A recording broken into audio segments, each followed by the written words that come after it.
அர்ஜுனா நேற்று கூட மேடையில பேசியிருந்தாரு.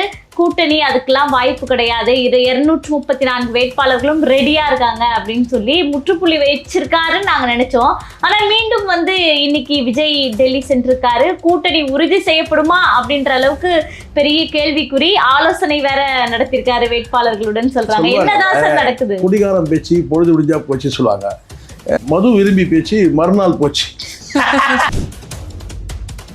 சார் ஆனா திடீர் ஆலோசனை விஜய் நடத்தினார்ல சார் நேற்று வேட்பாளர்களுடன். எதுக்கு? முன்னாள் நைட்டு. அதுதான் முன்னாள் நைட்டு நீங்க இதை பேசுறீங்க, மறுநாள் வந்து ஆலோசனை பண்ணா அப்ப நான் இரவு நடந்தது என்ன? 132 பேராமா மாவட்ட நிர்வாகிகள், அதில் 120 பேர்கிட்ட நேர்காணல் பண்ணாங்களாமா.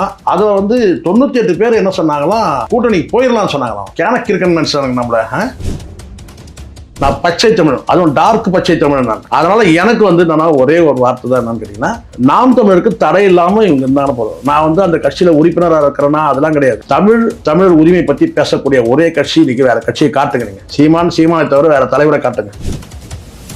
45 சீட்டுகள் தான் விஜய்க்கு கொடுக்க போறாங்க என்டிஏ கூட்டணி போனா. எவ்வளவு கொடுத்துட்டு 10 கொடுத்தா நமக்கு என்ன கவலை? சார் அவங்களுக்கு 10 கொடுக்கட்டும், அவங்க அதுவே ஜாஸ்தி. சார் அவங்க வேட்பாளர்கள் அடிச்சுப்பாங்களே. அடிச்சுக்கிட்டோன்ற நான் அடிச்சுட்டா வேணா 2 பக்கம் அந்த சைடுல ஒரு துப்பாக்கி கொடுங்க, இந்த சைடுல ஒரு துப்பாக்கி கொடுங்க, நான் அந்த சைடுல ஒரு கத்தி கொடுங்க, இந்த சைடுல கத்தி கொடுங்கன்ற நான் தொல்லை விட்டுது சனியன்ங்க.